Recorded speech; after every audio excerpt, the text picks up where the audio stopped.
दोन नंबर घ्यायचे आणि त्या दोन नंबरचं काय करायचं, सिम्पली ॲडिशन करायचं. तर दोन नंबरचं कसं ॲडिशन करायचं ते आपण इथं बघू. न्यू फाईल ओपन केली. फर्स्ट आपला बेसिक सिंटॅक्स टाकायचा, हॅशटॅग इन्क्लूड stdio.h. मग काय येणार इथं, void मेन फंक्शन. आता सिम्पली आपल्याला कोणी जरी प्रोग्राम सांगितला तर आपल्याला फर्स्ट काय माहीत असले पाहिजे, त्याला लागणारे व्हेरिएबल्स, किती व्हेरिएबल्स लागतील आणि कोणत्या टाईपचे लागतील. हे तुम्हाला जर माहीत असेल तर तुम्हाला पुढचे जे काही प्रोग्राम्स आहेत ते परफॉर्म करता येते. फर्स्ट आपल्याला काय करायचंय, तर सिम्पली युजरकडून काय करायचे, दोन नंबर घ्यायचे आणि दोन नंबर घेऊन आपल्याला काय करायचंय, त्या दोन नंबरचं ॲडिशन करायचं, सिम्पल. ओके, तर आपल्याला काय करावं लागणार इथं फर्स्ट, तर कोणत्या टाईपचा व्हेरिएबल लागते हे पहिले तुम्हाला माहीत असलं पाहिजे. आता फर्स्ट आपल्याला असे कोणते व्हेरिएबल्स आहेत, कोणते टाईपचे व्हेरिएबल आहेत ते नंबर व्हॅल्यू स्टोअर करतात. तर फर्स्ट आहे इंट आणि सेकंड आहे ते म्हणजे फ्लोट. हे दोनच काय करतात, व्हेरिएबल नंबर व्हॅल्यू स्टोअर करण्याचं काम करतात. मग आपल्याला काय करायचंय, सिम्पली युजरकडून दोन नंबर घ्यायचे आणि त्या दोन नंबरचं ॲडिशन करायचं. तर इंटिजर लागेल नसता फ्लोट लागेल. आपण काय करू इथं, फ्लोट टाईपचा व्हेरिएबल घेऊ. फ्लोट टाईपचा का, बिकॉज युजर काय करू शकते, पॉइंट मध्ये पण टाकू शकते व्हॅल्यू. ओके, मग ही पॉइंट मध्ये जर व्हॅल्यू टाकली तर सपोज मी काय केले, इंटिजर टाईपचा एक व्हेरिएबल डिक्लेअर केला आणि असे ए आणि बी नावाचे काय केले, दोन व्हेरिएबल डिक्लेअर केले. फॉर एक्झाम्पल आपण घेऊ ते एक्झाम्पल डायरेक्टली, फ्लोट नको जाऊ दे.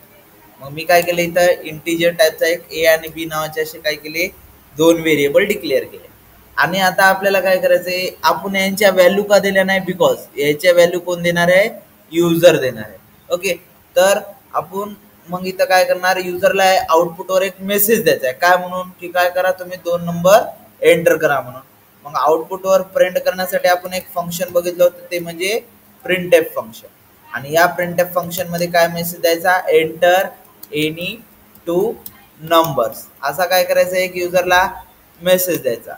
स्कॅनएफ मध्ये काय करायची, त्याची व्हॅल्यू स्टोअर करायची. आता व्हॉट इज स्कॅनएफ, स्कॅनएफ जे आहे हे एक बिल्ट इन फंक्शन आहे which founts in stdio.h header file. Okay, तर या फंक्शनचा यूज आपलं इनपुट घेण्यासाठी होतो. ओके, तर आपण काय करायलो, युजरकडून दोन इनपुट घ्यायलो, कोणत्या टाईपचे, इंटिजर टाईपचे. मग दोन इनपुट घ्यायलो, त्याच्यासाठी दोन फॉर्मॅट स्पेसिफायर येणार. आपण इंटिजरचं फॉर्मॅट स्पेसिफायर बघितलं होतं या गेल्या लेक्चरमध्ये.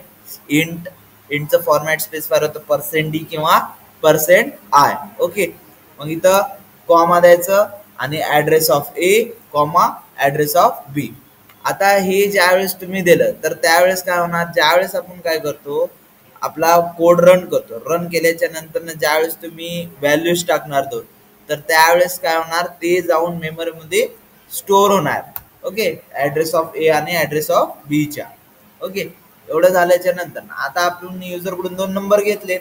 आता त्या दोन नंबरचं आपल्याला काय करायचंय, ॲडिशन परफॉर्म करायचंय आणि ते कशावर परफॉर्म करायचंय, आउटपुटवर. मी इथं काय केलं, प्रिंटएफ, आणि इथं काय केलं, युजरला कळण्यासाठी किंवा दोन नंबरचं ॲडिशन झाले त्याच्यासाठी आपण काय केलं, इथे एक मेसेज दिला. एवढं झालं. एवढं झाल्याच्या नंतर आता बघा, आपल्याला जसं दोन प्लस नंबरचं ॲडिशन केलं तर आन्सर कसं प्लस मध्येच येते. ओके, तसंच आपल्याला इथं सांगायचंय की आपण काय करणार आहोत, दोन इंटिजरचं ॲडिशन करणार आहोत आणि आन्सर हे आपलं कशामध्ये येणार आहे, इंटिजर मध्येच येणार आहे. त्याच्यासाठी इथं फॉर्मॅट स्पेसिफायर देणार %d कॉमा देणार आणि इथं सिम्पली आपल्याला कोणतं ऑपरेशन करायचं, तर दोन नंबरचं ॲडिशन करायचं, a प्लस बी. आता मी याला काय केलं, कंपाईल केलं. इथं फाईलचं नाव टाकायला कंपाईल, ऑलरेडी एक्झिस्ट आहे, दुसरं काहीतरी टाकू. ओके, मग खाली सेव्ह एज टाईप दिसते, त्याच्यावर क्लिक करायचं आणि सी सोर्स फाईल मध्ये फाईलला सेव्ह. ओके, आता इथं रन करायचं. रन केल्याच्या नंतर ना आलं, enter any two number, first number टाकला आणि सेकंड नंबर टाकला. आपल्याला काय करून दिलं, ॲडिशन करून दिलं. बट आता याच्यात एक लॉजिकल मिस्टेक आहे.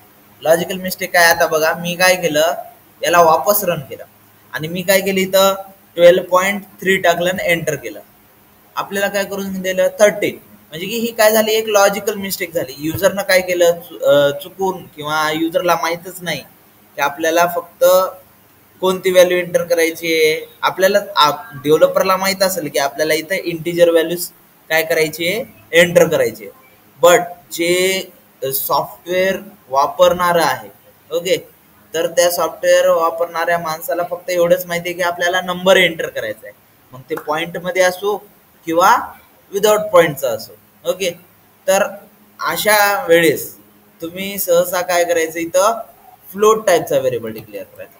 आता हे फ्लोट टाईपचा व्हेरिएबल डिक्लेअर केल्यामुळे काय होणार माहितीये का, तर हे आपण गेल्या याच्यामध्ये बघितलं होतं टाईप कास्टिंग.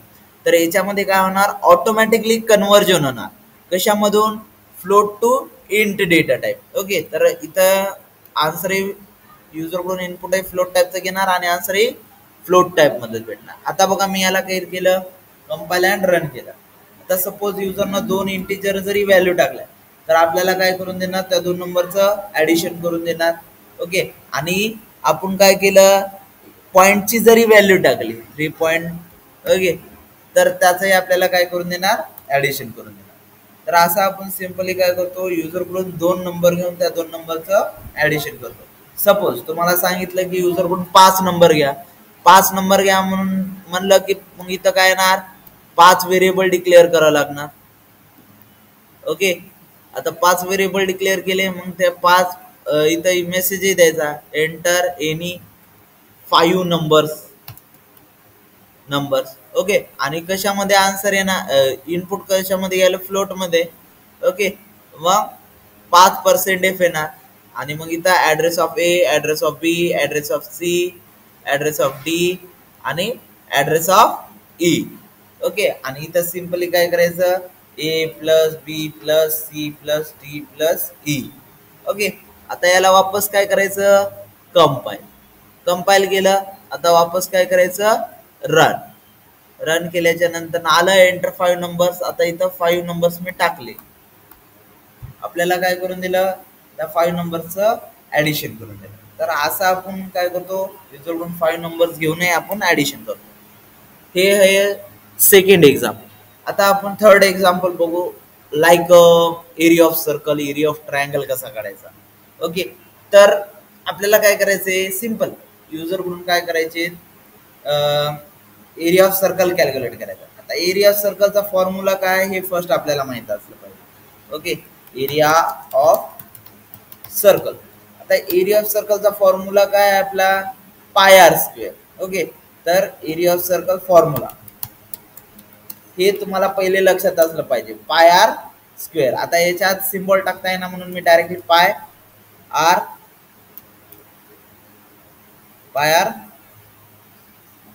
इथं इंटू करून आर इंटू आर. ओके, असं येणार पाय आर स्क्वेअर. ओके, तर आता आपल्याला फर्स्ट लक्षात आलं पाहिजे की आपल्याला कोणत्या टाईपचा व्हेरिएबल लागेल. आता आपण युजरकडून काय करायलो, एरिया ऑफ सर्कल कॅल्क्युलेट करून घ्यायलो. तर आपल्याला मग याच्यामध्ये काय एंटर केलं तर आपल्याला एरिया भेटतो. तर आपल्याला सर्कलमध्ये रेडियस एंटर केली तर आपल्याला काय भेटते, एरिया भेटते. मग फर्स्ट आपण इथं काय करू, फ्लोट टाईपचा एक आर नावाचा काय करू, व्हेरिएबल डिक्लेअर करू फॉर रेडियस, आणि ए नावाचा कशासाठी, एरियासाठी. आणि इथं काय करायचं, प्रिंट एफ मध्ये युजरला एक मेसेज द्यायचा, काय म्हणून, enter radius of circle. Okay, आणि स्कॅनएफ मध्ये काय करायची, त्याची व्हॅल्यू स्टोअर करायची. कोणत्या टाईपची व्हॅल्यू आहे, फ्लोट टाईपची. एकच व्हॅल्यू घ्यायलो, त्याच्यासाठी एकच percentage, comma address of R, इथं सेमी कॉलम दिलं. एवढं झाल्याच्या नंतर आता आपल्याला काय करावं लागणार, इथं एक इक्वेशन द्यायचं, ए इज इक्वल्स टू. आता आपल्याला इथं पायचं सिम्बॉल टाकता येणार. ओके, त्याच्यासाठी आपण काय करू, पायची व्हॅल्यू डायरेक्टली स्पेसिफाय करू. पायची व्हॅल्यू आहे 3.14 इंटू, आता आर स्क्वेअर मतलब सुपरस्क्रिप्ट टाकता येणार इथं, म्हणून इथं आर इंटू आर करावं लागणार. एवढं झालं. मग आता आपल्याला हे सिंपली काय करायचंय, आउटपुटवर प्रिंट करायचं, काय तर एरिया ऑफ सर्कल. मग इथं आउटपुटवर प्रिंट करण्यासाठी message area of circle, A R area of circle. आता ज्यावेळेस आपलं युजर काय कराल, रेडियस टाकल, तर त्यावेळेस या तिघांचं काय होणार, मल्टिप्लिकेशन होणार आणि मल्टिप्लिकेशन होऊन कोणामध्ये स्टोअर होणार ए मध्ये. आणि ए कोणत्या टाईपचा व्हेरिएबल आहे? फ्लोट टाईपचा. ओके, त्याच्यासाठी इथं %f. मग इथं काय करायचं? कॉमा द्यायचं आणि इथं डायरेक्टली कोणाला प्रिंट करायचं? आपल्या एला. एला का प्रिंट केलं? बिकॉज ज्यावेळेस काय करणार युजर आर ची व्हॅल्यू टाकणार तर त्यावेळेस या तिघांचंही काय होणार? मल्टिप्लिकेशन होणार आणि जे काही मल्टिप्लिकेशनचा आन्सर आलेला आहे ते कोणामध्ये स्टोअर होणार? ए मध्ये. त्याच्यामुळे आपण काय केलं? आपल्या एला प्रिंट केलं. आता याला काय केलं? आपण कंपाइल अँड रन केलं. ओके, आता मग मी इथं काय करतो? एक समथिंग रेडियस टाकतो. तर आपल्याला काय करून दिला? त्याचा एरिया ही कॅल्क्युलेट करून दिला. तर असं आपण काय करतो? आपल्या युजरकडून एरिया ऑफ सर्कल कसा कॅल्क्युलेट करायचा ते आपण याच्यामध्ये बघतो. ओके, तर काही तुम्हाला एक्झाम्पल्स करायला देणार, काही डाऊट असतील तर कमेंट सेक्शन मध्ये मला सांगा.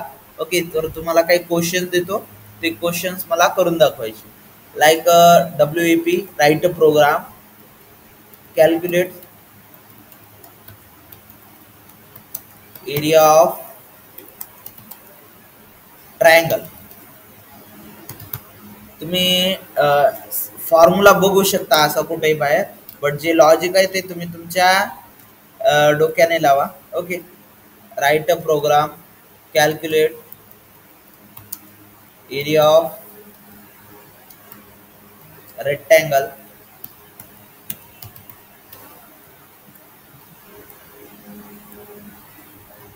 write a program, calculate area of rectangle झाला square.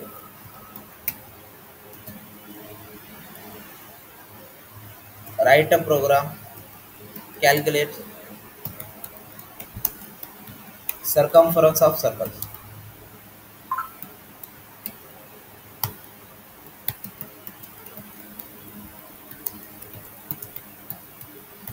ठीक आहे, तर हे काही एक्झाम्पल्स आहेत, ते एक्झाम्पल्स मला करून दाखवा. ओके, आणि याचं आपलं काही डाऊट्स असतील तर मला कमेंट सेक्शन मध्ये विचारू शकता. Like, share and subscribe. Thank you.